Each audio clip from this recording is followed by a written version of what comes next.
I want to get some advice from you for people who might want to travel or start their own business, or maybe they're unhappy with their education. What a lot of times people say, "Oh, I have to get a job so I can make money to go travel."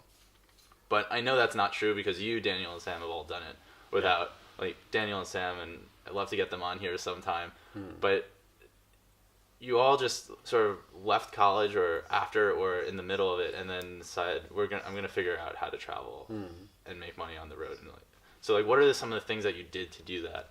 I think most importantly is to honestly and as objectively as possible question why you would need something. So people say, "Oh, I need money to travel." Okay, you need money to travel. That's what you just said. But could it be that you just want money to travel? What do you actually need the money for? Define what you need the money for. And then most probably, everything in the world can be paid for in money, almost everything, or in time. So if you have time, then you don't need to pay for transportation because you can just hitchhike. For instance, if you have time and you're okay with possibly waiting for a long time for a ride to show up, it always works. You can always get a ride almost anywhere in the world. I'm sure some places haven't been touched yet, but it's super rare.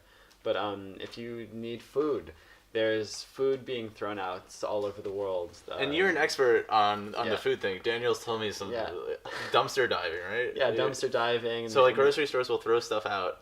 Every single grocery store in the world throws out 10, 15, 20, 50, 100 kilos of food every single day. Depends on the day, depends on the supermarket.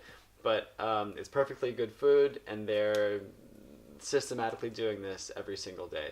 In Western Europe, it's a bit more obvious, and in the UK, in the US, in Australia, in very richer countries, it's crazier. There's more being thrown out. But everywhere in the world, you can find food for free. That's or at least very, very cheap. Very cheap if it's a poorer country, and the richer countries have a lot more waste in general than the poorer countries. So, and for someone who maybe wouldn't want to do that, have you ever done Workaway or any of these other? Yeah, so I've done woofing, which is working on organic farms all over the world. I did that in Switzerland a few times, and it was fun. I met a lot of really good people, and I highly recommend it if that's something that you feel like you'd want to be doing. Workaway, HelpX is also another great site. They're just connecting people with experiences. So you look on the website, you look at a description of something you find cool, you message them, just like we were saying. You just message these people, you say, "Hey, I'm here, can we do this?" And probably, yes, you can. Yeah. So, yeah, food. Excel. Yeah. All right, one more question. On hitchhiking. Yeah. That might be even more scarier than traveling for some people. What are some of the lessons that you learned hitchhiking about other people, about the safety of it, and what are the positive and negative aspects of it that someone could expect? Because I think everyone should try it because it requires a lot of faith in yourself and ability to just patience and all these things, and faith in strangers. From my perspective, but you're the expert. Yeah, I think you really need to be okay with getting rejected, because the nature of it is that you're on the side of the road or at a gas station, and you ask people directly by speaking to them or indirectly by putting your thumb on the side of the road to pick you up, and most likely there's going to be hundreds of people rejecting you in one day, saying, "No, I don't want to pick this person up." And that can hurt or be really strange or feel very weird at the beginning.